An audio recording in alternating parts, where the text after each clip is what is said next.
Are Chat GPT and other AI tools really driving down freelance writing rates? That's what we're going over today. And I think that this is something that is top of mind, of course, for lots of writers, content marketing writers, freelance content strategists. And this is something that I've gotten a question on pretty regularly, if not weekly or daily, right? So everybody's kind of thinking about ChatGPT and all the things that are happening with AI and how those tools will impact freelance writing in general and freelance writing rates. So today we're going to go over some things that I think are really important to think about when it comes to this topic. So let's go through number one.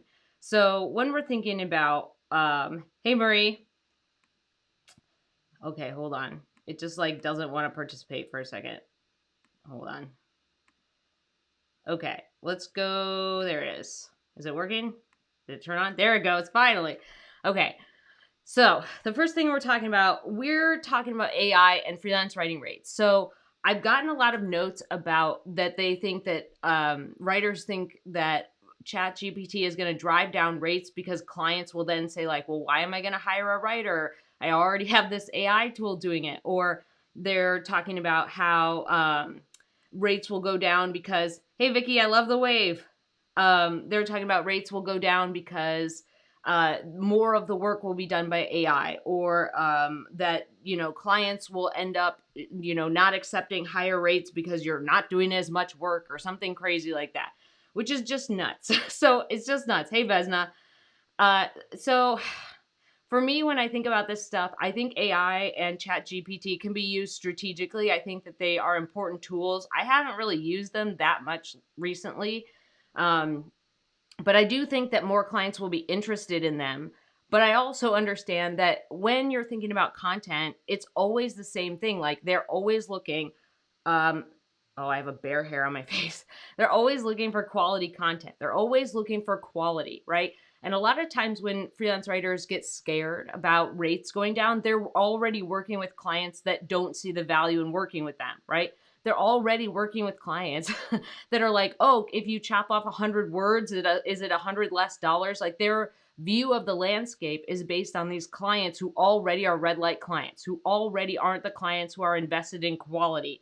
Quality content, it will come from humans. It's been like we've talked about this before, but storytelling and writing are like one of the oldest professions there is, right? So every type of technological advancement or any type of change in culture, hey Holly, we've always kept storytelling and we've always kept writing. They keep changing their forms, right? They keep changing over time, but they're still here.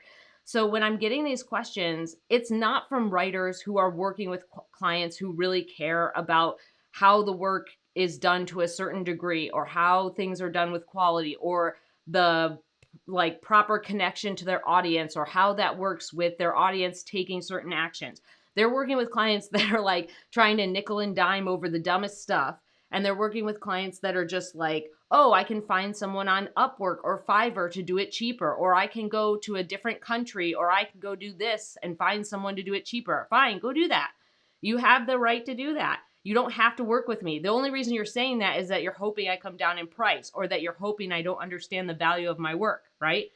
So I don't think AI will affect the decline of freelance writing rates. I don't think AI is going to make freelance writing rates go down. I think that it will be a strategic tool, just like every other thing that will be in your arsenal. So, for example, the good thing is that, or not the good thing, but well, it is a good thing. So, when we think back to when SEO came around, so when SEO started years and years and years ago, there was a similar panic, right?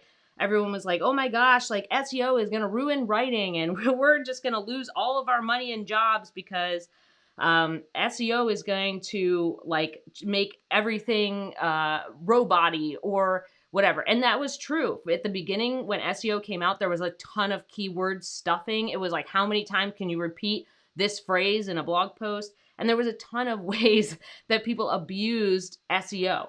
But it's changed so much, right? And even now, Google is saying like, hey, we're prioritizing human first content, right? Humans are writing it and it is not, it's not by robots. And I think that this is just kind of like the same thing, right? When people went from typewriters to computers with content, right? they're like, oh my gosh, it's going to be too much information, or people will steal it and plagiarize it, or all this stuff. Yeah, some of that happened, but now we have adapted and learned how to make that better. And this will be the same thing. Your clients might use ChatGPT or other AI tools to better inform their research, or better inform an outline, or better inform some part of the process. But I don't think, I just don't think that good clients who want good quality work will use that so much that you won't get paid very well to do it. And if you're really concerned about clients dropping rates, then you're working on projects that are too small. Okay. So, like, when we talk about this, a lot of times they're like, oh, well, I only do 2 blog posts per month. Well, yeah, like, if your type of work is pretty simple, then you need to like work on using more complex projects and getting into more complex projects. And I think a lot of times that writers get stuck in smaller projects, and then they're like, oh no, something's coming for my work, because they live in the scarcity that there's just like no other blog post work or no other case study work. There's oodles and oodles, millions of freelance clients out there. There's millions of them. There's hundreds of thousands of businesses that you can go work for all over the world that need your help. The statistics that you like, if you think that there's like 10% of clients out there who are willing to work with you, like, just that would be nuts, right? It's way higher. And when you're thinking about AI and rates, like, no matter what the process is. So let's say, like, for example, I've had clients that use ClearScope or Phrase.io or other types of very intensive SEO tools that tell you, and then like, there's also like tools that'll tell you reading score. Like, what does someone need to be in 8th grade, 4th grade, or college to read this article? What's the perfect word count? What's the letter grade that you get for meeting all the criteria? What are the keywords? What are the headers? Like, they're already using these super specific tools for SEO and other purposes. This is just going to be another tool just like that. It doesn't mean your rates go down. Like, just because someone gives you a brief and says, do these specific things, that doesn't take away from the value of you actually executing it really well, right? They're working with you because they want that quality of work. They saw your samples, right? They saw the type of work that you're putting out, and they're like, yes, I want that. And you're like, great, that costs this much, right? It's like the difference between, like, you go to the farmer's market and you're like, I want to support this local farmer. They have this really beautiful arugula that I couldn't find at the grocery store. Yes, it's, you know, almost twice as expensive, but it's really beautiful and I want it. Like, I want this thing. That's the same process, right? We're not arugula, but like, we're, you know what I mean? Like, we're rich in vitamins. So the deal is that when you're thinking about rates, your focus should always be on like providing your quality and improving the quality and improving the complexity of your projects. Stop doing repetitive content that could be maybe, you know, outsourced to robots, and start thinking about more of these projects that take a more analysis and more research and more data and strategy. Like, there's this, like, it's just this idea that your work is already infiltrated by a ton of tools. What's more tools? There's only so many tools you can use on a blog post, right? Like, I think that if you are of the mind that your clients are going to be like, no, like, we have ChatGPT now, we don't need you, or we're going to cut rates by 50% because ChatGPT is doing the work, right? They're already thinking that you're working hourly, or you're working like that, they're saving you time and energy. And most of the time it's not true. Like, this is an example. So, um, Vicky is rich in vitamins. Yes. And this is the thing, is exactly what it is, right? Holly says, this is something I tell my Wealth Lab students all the time, right? We are Michelin starred restaurants. We serve Michelin starred tacos. If you want to go through the drive-through of Taco Bell, you are more than willing to do that. If you want ChatGPT and AI tools to come through the drive-thru at Taco Bell for a $1.99 taco, you're more than willing to do that. Absolutely. But it doesn't mean I'm going to lower my price because you want Taco Bell at the Michelin star taco. Like, you want the Michelin star taco at the Taco Bell rate, right? I'm not going to do that. So your clients may use these tools, but I think that more often than not, what's going to happen is the clients who use these tools are going to be clients that aren't the ideal green light clients you want in the first place. Like, their focus is either on volume, not quality. Their focus is on speed, like how many hours, like how quickly can you do this rather than how well it connects with their audience. Their focus is not on like how this works in like the funnel of their content or the funnel of their marketing. Their focus is not on the things that actually convert, right? Their focus is like on speed and price rather than it being on quality and like actually doing the things that get results, right? And results can be KPIs, key performance indicators, which basically are just the goals, or that they get a really good ROI, right? Return on investment. So whatever they pay you, they end up getting a really good rate. And this has been, HubSpot talks about this all the time. Like there's a huge ROI, whatever it is, like 3,600% or 360% on content marketing. Go look it up. But HubSpot does these studies all the time. But when you do content marketing, like actual good content marketing, not like robot garbage or generated stuff like through ads, you get way amazing ROI. So if you're really worried about this, I think you either need to increase your rates, stop working with the clients that are worried about time or that are like, we're replacing you. Like it's just nuts. Like if you, like think about that. Like if I go back and I'm like, listen, we're going to get rid of these stone tablets and we're going to go to the printing press, which I know there's a big historical gap there, but so they're like, we're getting rid of stone tablets. We're going to the printing press. And everyone was like, no, don't make knowledge more available. Like, don't do this. I just think it's so silly. Like, if anything, the price of stuff went up. Like, it's just like, let's say, think about it this way. Hey, Claudia, think about it this way. If everybody is doing the same thing with ChatGPT and AI that they did with SEO, it's going to flood the market with garbage. And then what's going to happen is your content will easily float to the top, right? Because all of this garbage content will be created because they're using tools to do it. I'm telling you, like, it's the same process with SEO and with the switch to computers and all of these different, like when people freaked out about Y2K, right? All these different things that people freaked out about.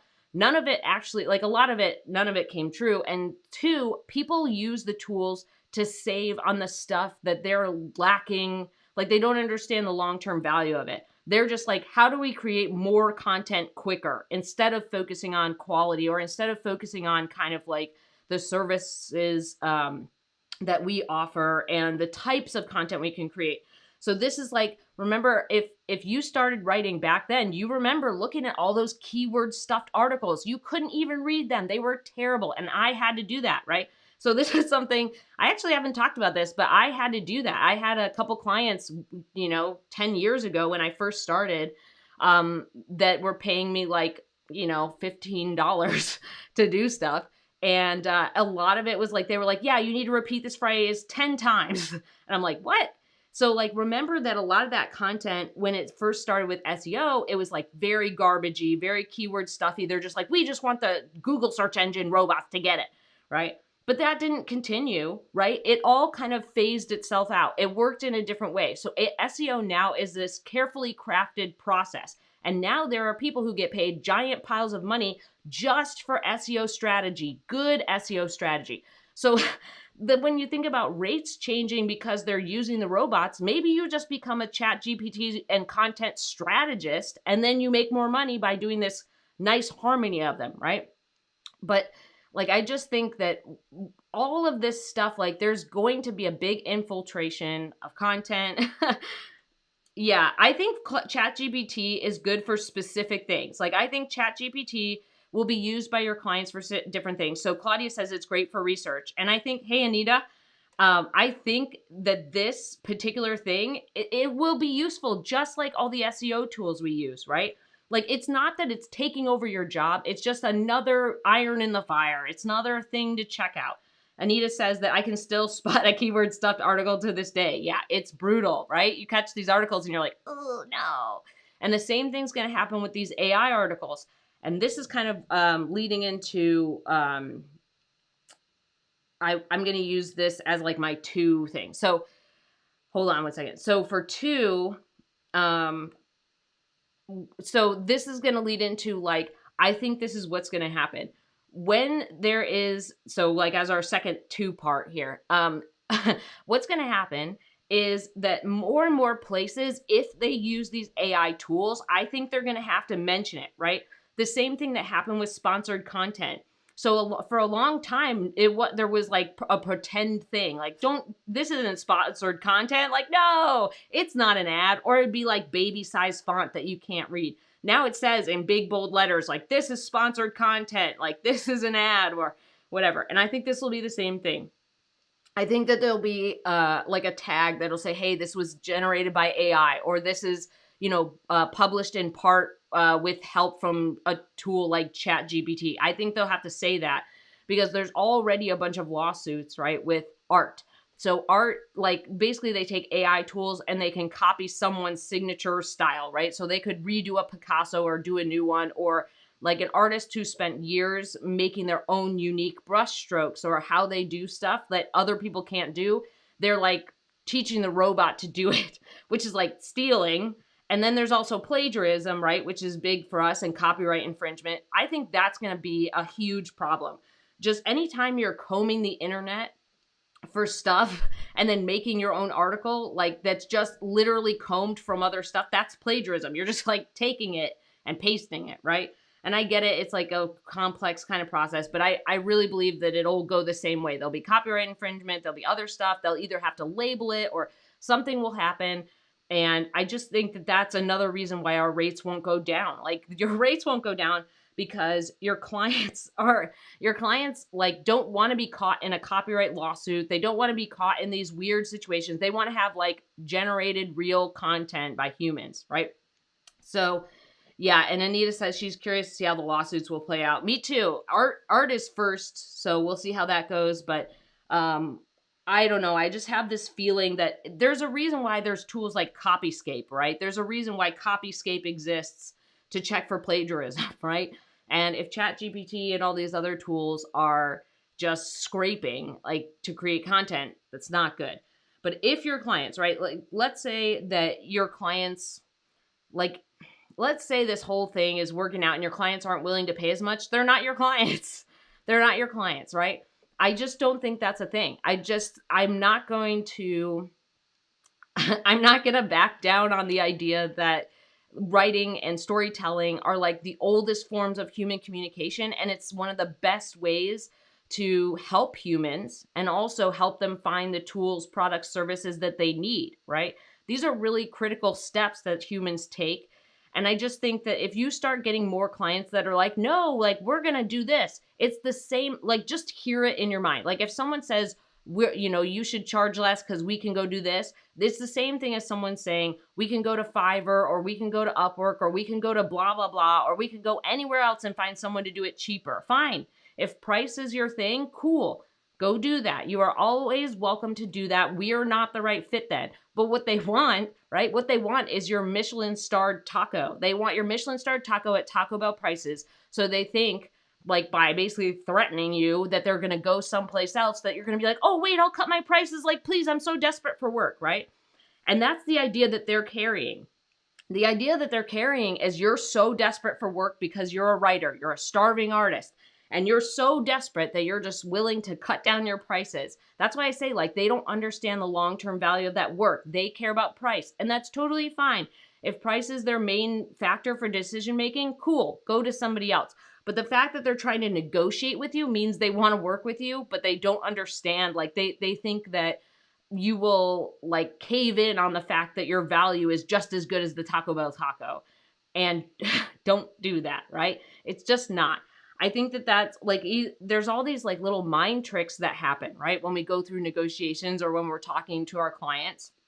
And I think it's just kind of nuts to think about, like, that you're arguing with someone who already said, like, no, we don't need you. We'll go to someone else that's cheaper. But then they're like, please come back at this different rate and come work with us. And, oh, you're da-da-da. Like, go do something else then. Why are you emailing me? Why are we wasting our time? If this is like, if you want it at a different price, go do that, right? But they don't. They want your work. They see your clips. They see those samples. They see your writing style. They see who you've written for, right? And they're like, yes, we want you, but we want you at this super discount rate. Not going to happen, right? Like, that's the insanity that sometimes happens. If you're with a client trying to, like, you would never go to a Michelin-starred restaurant and be like, why do you not charge what's at Taco Bell, right? Like, it's just crazy. It's crazy. There's a bunch of things that we do negotiate, right? Like here in the US, we don't really negotiate for groceries, but at open markets or other places around the world, you do that. But here, like, you wouldn't go in and say, like, I want this bag of oranges for the, like, I wouldn't go to Whole Foods and say, like, I want this bag of oranges for the same price as Walmart. Like, they would never negotiate with you on that, right? It's just kind of crazy. And I just feel like the really important thing to take away from this, like, your clients aren't willing to pay, is to think about, like, they're not your client. They don't get it. They're not on the same wavelength. They're not participating in the value discussion. They're like, it's, it's like, it's like arguing with someone. So, like, if you and I, right, if you and I go to an art museum and you see, like, so for example, I went to an art museum in Denver one time. This is what I'm thinking of. And I saw this really cool buffalo statue, right? It's this really, like, it was bronze or whatever. It was really neat. It was really cool. But if I thought, like me, I was like, man, I would pay $1,000 for that buffalo statue, right? And you were like, who cares? I don't care about this buffalo statue. I like this painting of these flowers. I could never convince you to pay $1,000 for that buffalo statue, right? It's kind of like that. Like, if you don't understand the art, the value, like, is misplaced, right? It's messed up. So if you're talking to clients who don't understand the art of writing and the value of that and the how that impacts their clients and the marketing funnel and, like, how people actually interact with content and how that works for them, why are we having this discussion? Like, if you're not talking at the same place, like, this is just this crazy thing. They're not your client. Go find other there's billions of people out there. There's millions of clients. I know that. There are millions of clients available for freelance writers. If not million, if you won't believe millions, pick hundreds of thousands.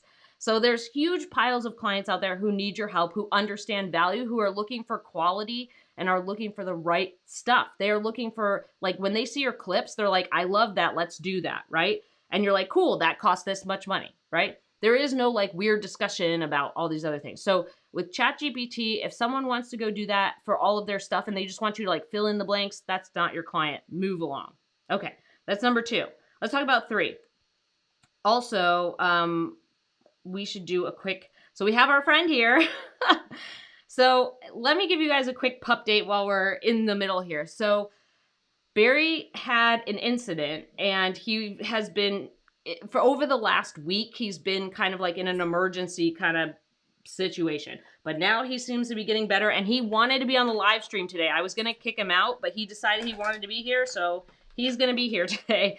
So he had an emergency situation. He's 16 and a half years old, and we really thought, here you go, buddy. We really thought that was 16 and a half that was going to be his final age, but somehow he managed to get better. I don't know. Like, we've talked to our vet, and she was like, yeah, this is probably it. And we'll take him home, we'll give him some cheeseburgers, we'll give him some steak, we'll give him some, really great last kind of meals. Nope. He just powered back up. So he's about 90% back to what he used to be. He has just been improving by some sort of magic. He's been improving. Can you go back to your hobbit hole? Go back to your hobbit hole. Boop, boop. Go back to your hobbit hole. Thank you. Yeah, so it's been a rough time over here because we didn't really know what was going to happen, and we really thought that we were going to have to say goodbye to him. So let me just be clear. He's still day by day. He's improving. He's still day by day.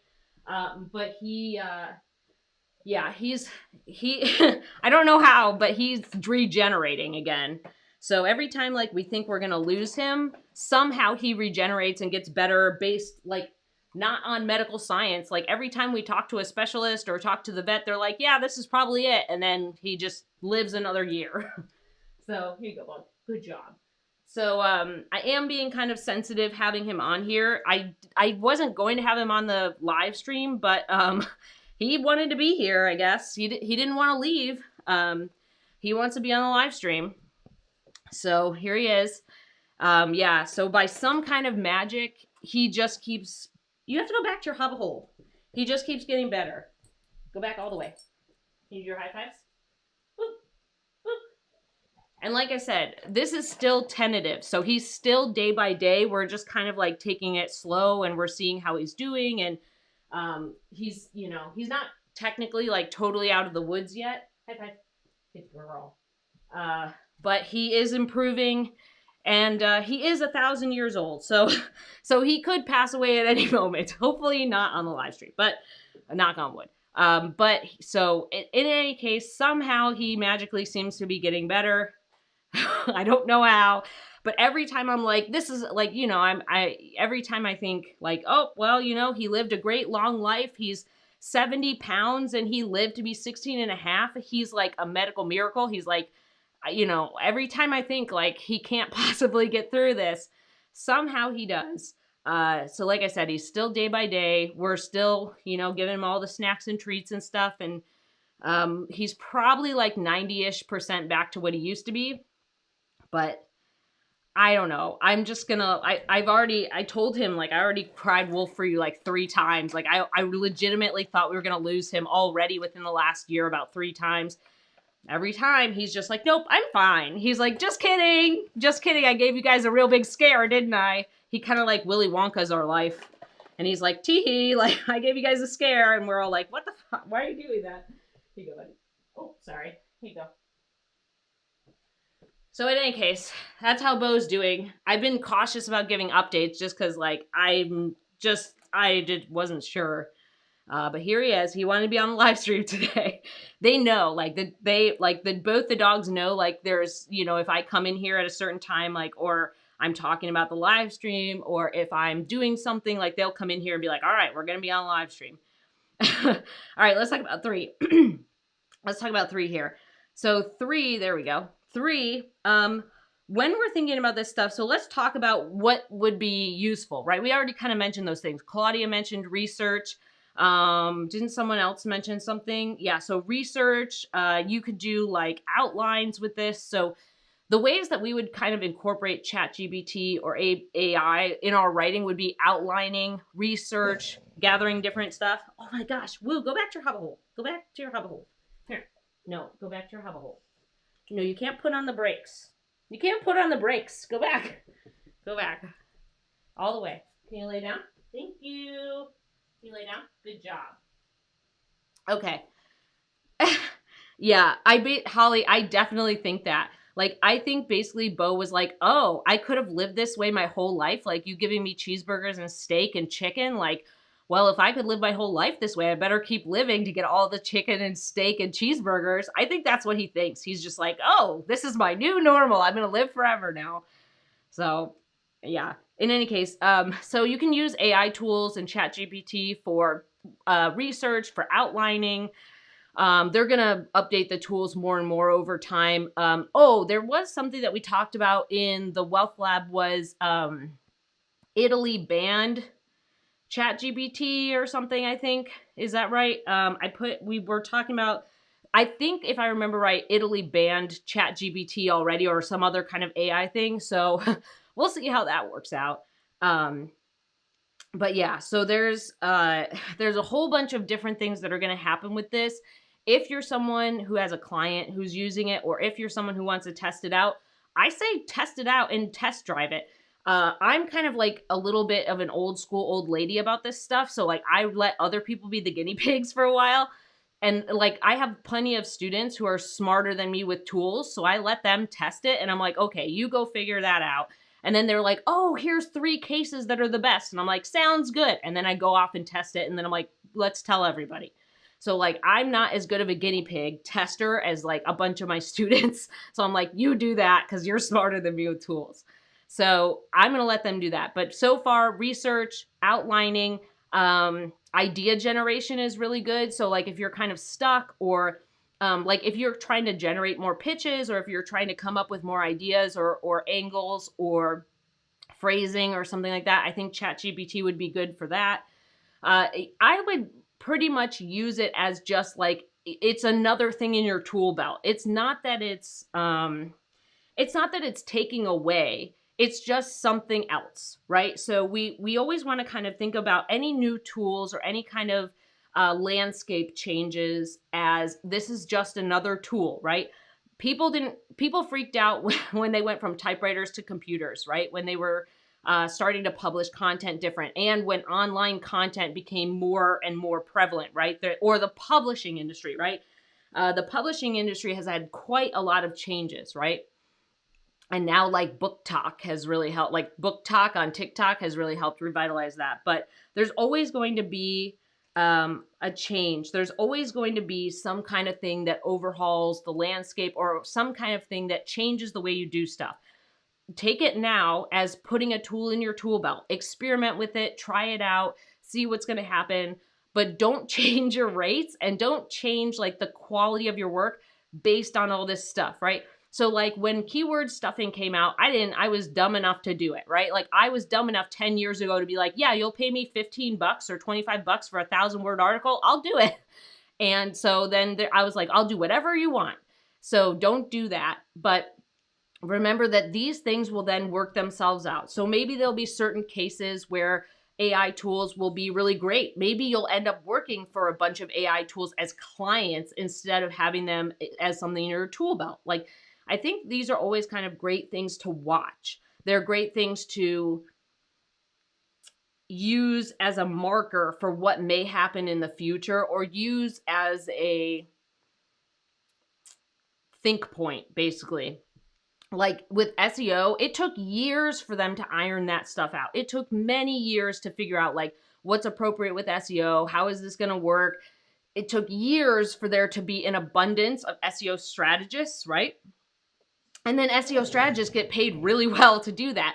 The other thing to remember is like any technology, we'll go back to your hubble hole. Any technology, right? Any technology is going to change, like the Google algorithm changes all the time. They don't even tell everybody every time it changes, right? They'll do like a massive update and be like, good, like there's an update, here you go.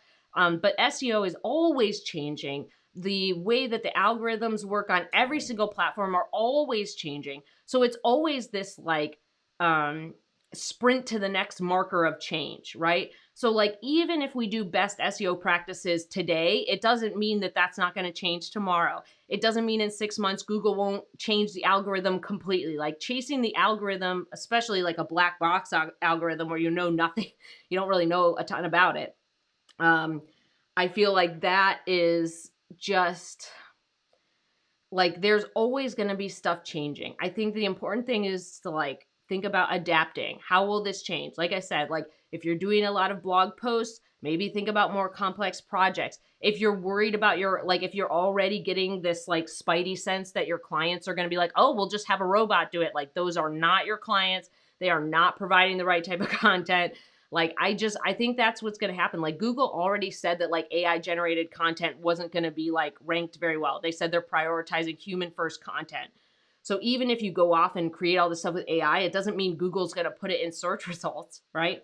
So then speed and price then become not a factor anymore. They're like, oh, quality is important because even if we do it quickly and at a cheap price, it's not going to get ranked. So what's the point, right? So think about how you're going to put these things into copywriting and content marketing and how that'll affect your writing process. It's just like I have students, like I said, ClearScope and Phrase.io do kind of similar things. ClearScope is super comprehensive. So like if you write an article and you put it in ClearScope, it gives you a letter grade for like how well you're meeting all these criteria. It tells you suggested word count. It tells you like what level the reading is. Is it 12th grade or college or 4th grade or whatever? It tells you keywords and headers. Like it gives you all this stuff to get the content to rank, right? It gives you a ton of different stuff that already exists. It's not like ChatGPT and AI are going to like, it's just an add-on. It's just another layer of lacquer, right? But if you're putting on a layer of lacquer, the quality has to be there. So even if I paste something into ClearScope, it has to be good already. Otherwise, I'm going to have a ton of work to do to meet all these ClearScope demands.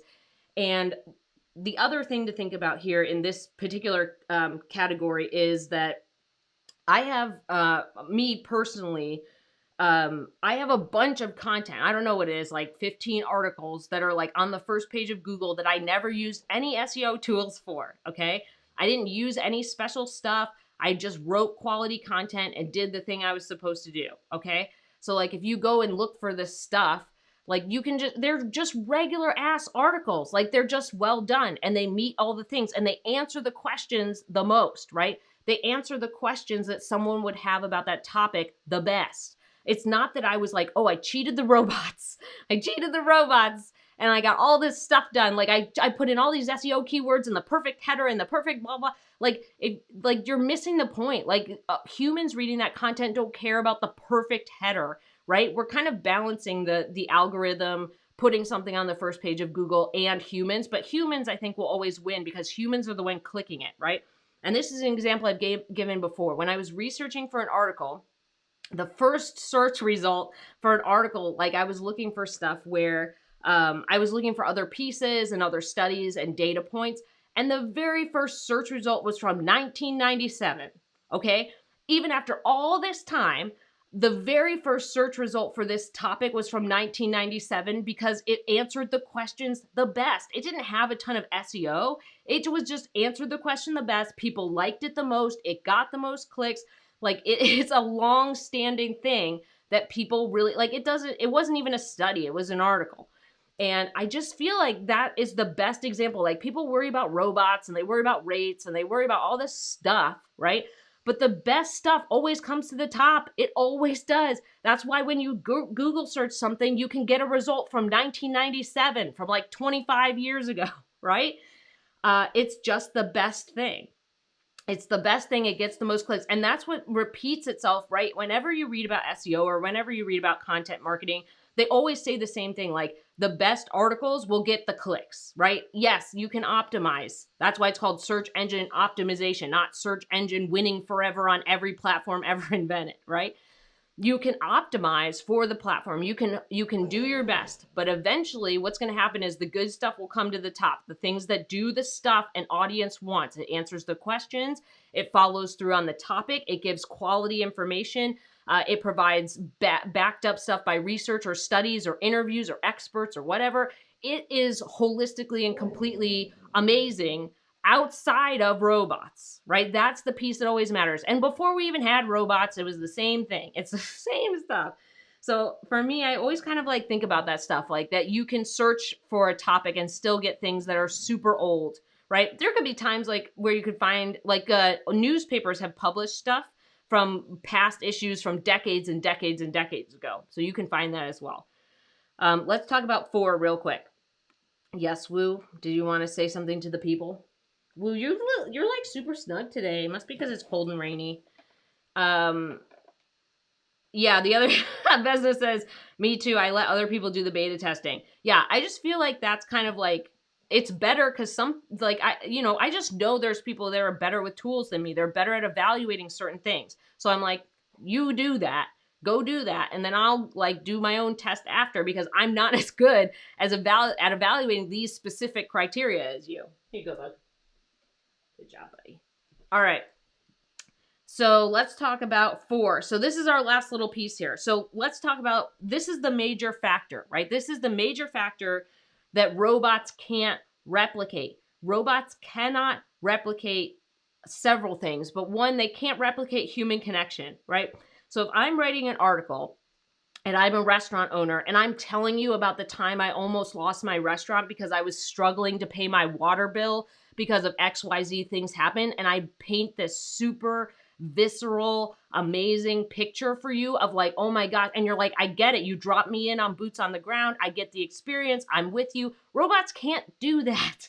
They can't tell you about an experience from their past in like that you say like, I totally get you. I'm on the same page. Like they cannot drop you into an experience. I'm sure that they could comb the internet and kind of do it, but there's no replacement for personal, like high touch stories like that, right? Like I'm telling you about Barry, right? And I'm telling you about all this stuff. Like no one else can repeat that. I'm sure there's other people who have had dogs that are like 10,000 years old that have like somehow magically improved every time, but it's not the same as Barry, right? So like you have to remember that like they cannot replace those human stories. They cannot give you context in that way. And that's what really connects with people, right? Like, for example, I know, go back to your woo hole. Go back to your hobbit hole. Thank you. Like, that's the thing that I told you guys before about, I have that live stream about that article that made 15,000, or that was, made $15 million. One article, right? One article. Here you go, buddy. Made $15 million. You know why? Because that dude gave an honest appraisal of other companies. He's like, here's the things that my pool company does well. Here's the things other companies do well. Here's the things that I'm not good at. Here's the things they're not good at. Like, he gave you an honest overview of the pros and cons of his own business, like true, like down to the bullet points of all these other companies, so that you can make the best, right? You can make the best decision. And just by giving you that experience, which a robot cannot do, that makes huge piles of money. These are the types of things that robots, I'm sure they can give you lots of information, right? I've had plenty of articles where I'm subscribed to a bunch of newsletters, and they're like, hey, here's an article we wrote entirely with ChatGPT. It's like not good at all. It's just basic information, which is fine. The tools are just coming out. So as the tools get more advanced, yes, I'm sure the content will get better. It cannot replace the article that you read about a real estate agent building their business, and like the times that they failed or the times that they won, and the connection points of like actual human things that you care about, right? Like, when I'm like the human connection piece, the stories, like, robots can give you information, and that's fine, right? Robots can give you information, cool. That's not the same as the thing that makes someone click the button to buy a product or service from you, right? So like, if I have something on a website for a product or service, and I'm just telling you features. So think about ChatGPT and AI as the difference between features and benefits. Features are like, this pool is 15 feet long, it has super concrete, and it has blue tile, right? Like, it's telling you the features of the pool. It's not telling you, hey, when it's 1,000 degrees outside or 100 degrees, okay, it's not telling you that in Austin in the summer, when it's 100 degrees and 100% humidity, you can dive in that pool to cool off in a second. That's the benefit. That's the difference. ChatGPT and AI can give you features. Robot note point, this thing is 15 meters long, this thing is this, da da da da da. It cannot give you the experience of what it's like to jump in that pool for the first time after you worked for 10 years to be able to afford it, and that was your dream, right? It can't do that. And I think that's something that people forget. Like, they think that, like, content is so shallow. Like, when I hear from writers that are like, my clients aren't going to pay me any money because the robots can do it. No, they can't. They cannot do that. They cannot replicate that experience. They cannot give you the intel that is so deep from someone's own personally lived life. Those are the things that make the biggest difference. Those personal connection points are why people buy, right? They don't buy from you because you're giving them a 10,000 word pamphlet on all of the features of, like, here you get 10,000 lessons and 3,000 books and blah. Like, they don't care about that. They make a personal connection, and they're like, oh, yeah, you know what? I was trying to improve my profit margins in my restaurant, and this person who has the same sushi type restaurant that I do, or the same, whatever it is, they made their profits with this product by doing these things. I see myself in them. I'm going to buy that product. A robot can't do that. That's the thing, is like, think about case studies, or think about like a reported article, or think about all the, like, the questions that you would ask on an interview, or how you would present that information, right? A robot can't do that. They just can't. So anytime that you're making a personal connection with someone, anytime that you are helping them make a choice, or giving them an experience, or giving them background information, like, every time, think about features versus benefits.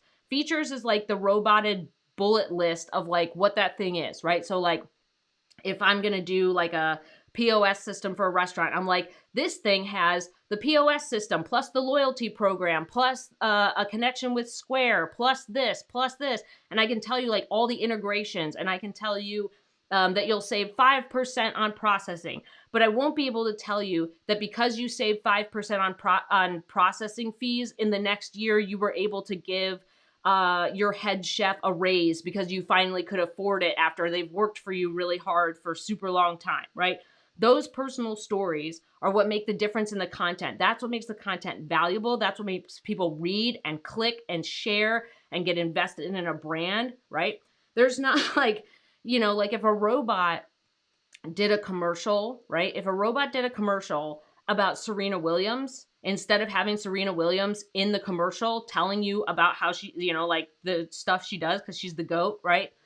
It's way different, right? It's way different.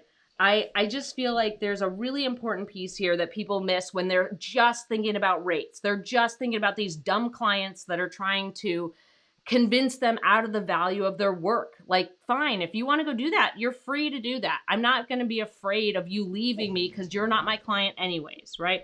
Like, what they want, like I said, what they want is the Michelin starred restaurant at the Taco Bell price. It's not going to happen, okay? So you have to think about these personal connections. And as much as, like, I know this is something that I've done before, people buy on emotion, right? Like, this is the thing about people think they're like, oh, I'm buying it because it's 50 cents cheaper, or it's, it's a product that is well reviewed on Amazon, or it's something that I really need. No, your emotion is like, I feel good when I save money. I want to buy this because I feel good when I save money. I feel good having other people be the beta testers and give this thing 10,000 5-star reviews on Amazon. I feel good about buying that product now. It's not about the reviews. It's not about the features of it. It's about the benefits and the feeling you get. That's buying is like an emotional experience, and interacting with content will still be an emotional experience. That's why storytelling and writing is one of the oldest forms of a job and the oldest forms of communication, right?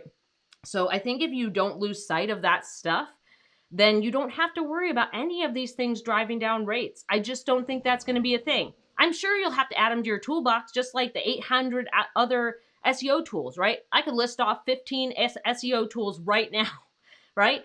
Those are things we've added to our toolbox. They have not taken over our jobs, right?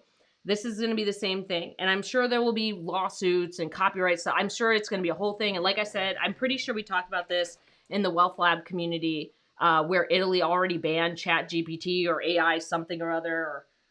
Yeah, so like it's going to be a thing. It's going to be a thing. But remember that, like, even if you're writing posts on your own blog, no one can repeat your tone and style or your experiences, right? Like, even if someone learns how to capture your tone and style, or even if someone knows how to repeat your content, they can't tell the same stories as you. They don't have the same history as you. They aren't able to pull out the experience and paint a picture or connect with people on a human level. And that's what makes people move forward with your clients and buy their product or service or tell someone else about the brand. Okay. That's really important stuff to know. So yeah, maybe we'll come back to this video in maybe we'll come back to this video in like 10 years and I'll be like, everything is ChatGPT. I just don't think that's going to be the case. Like, we have too many examples. I have too many examples of other things that are just a different shade of ChatGPT, and we're still here. We're still working with great clients. We still get great rates. As long as you find the right clients who understand the value of content and want to connect with their audience, everything's good.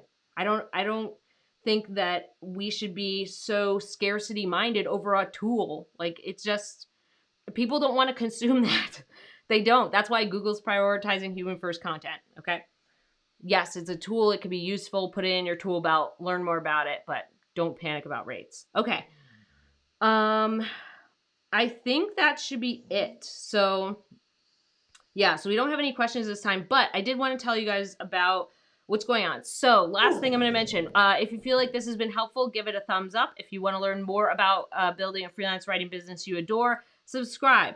I am running a free masterclass. If you go to mandyellis.com/masterclass1 on Tuesday of next week, so 4/11 at noon Pacific, 2 p.m. Central Time, 3 p.m. Eastern, 7 p.m. GMT time, I have a free masterclass that I'm running about how to build a high-earning freelance writing business. I only run this class twice a year, so if you want to hop in and watch the class and join live, there is a replay too. So if you can't make it live, as long as you sign up, you'll be able to get the replay. So go to mandyellis.com/masterclass1. If you can't make Tuesday at 2 p.m. Central, you can come on Wednesday. So I have one on Wednesday, 4/12, and that one is at 8 p.m. Central. So it's at 6 p.m. Pacific, 8 p.m. Central, 9 p.m. Eastern, and like 1 a.m. GMT. So like if you live in the UK or elsewhere, that one probably isn't a good fit. And the last one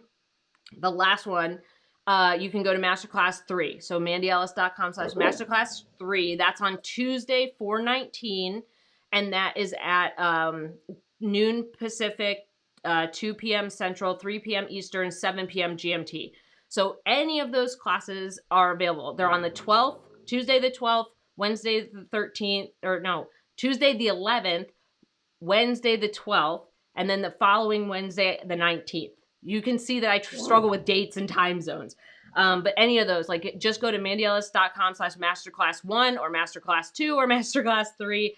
Those are all my free masterclasses. They are live, so it'll be kind of like this live stream, except I'll be teaching you very specific material in slides. I only run this masterclass twice a year. So if you don't attend this time, the next time the masterclass will be available for free will be in September. So if you go to any of those, you can, oh my gosh, Woo won't be there. Woo won't be at the masterclass. But if you sign up for the masterclass, you will get the replay. So if you have anything that you want to learn about building a high earning freelance writing business, navigating all this stuff that's happening with all the economy and the random stuff with content, Woo, come here, Woo. Oh no, you put the brakes on. She put the brakes on. You can come hang out on the masterclasses. You can share them too. If you feel like you know someone who might benefit from that free masterclass, share the link. Woo, you are sass bean. Go back to your hobble. Here you go, buddy. Good job. All right, let's do a Bo update just in case. He's over there like just living his best life. I don't know how he does it. Other one. Good job. Here you go, buddy. Good job. So like I said, Barry is still day to day. We are monitoring him like a hawk. But he's been improving. So he's been at 16 and a half years old. And after all the stuff that he's gone through medically, he's still there doing great and improving. And we'll just see how it goes. We're just riding the Bo roller coaster. I hope that this has been helpful. And I hope it helped you see, like, ChatGPT and AI is not your enemy. Most likely it'll be a tool in your tool belt. It should not affect your rates if you're working with the right clients and you're working on the right projects. Woo! We'll go back to your hobble hole. You're just sitting there wooing at me. It's something that is to be watched and learned from and potentially used in your work to make your work better or to generate ideas, a brainstorm, put in an outline, do some research. But honestly, like, if your client is so focused on the robots doing it better, it's the same thing. It's the same threat, right? I could go to blah, blah, blah and get a cheaper rate. Okay, then do that, right? Okay. Hey, Gaddy. Welcome. Happy Easter. Or Hoppy Easter, maybe. All right. I'm going to hop off. Woo, would you like to say something to the people? You want to give them a high five? Say, goodbye. Have a great Friday. Can I get a high five? Good girl. The other one. Good girl. Good job. You're so snuggly. Good job, Barry. All right. All right. We're going to hop off. And we're here every Friday. So every Friday I do a live stream at noon Central Time. So if you want to come hang out on the live streams and hear more about freelance writing or whatever kind of cool stuff we chat about, you can subscribe. And I will see you guys later. I hope to see you in the free live master classes. Any one of them, as long as you sign up, you'll get the replay. And hope everybody has a good spring, good weekend, good Easter, all that stuff. Yeah. All right. Have a great Friday. Have a great weekend. Bye.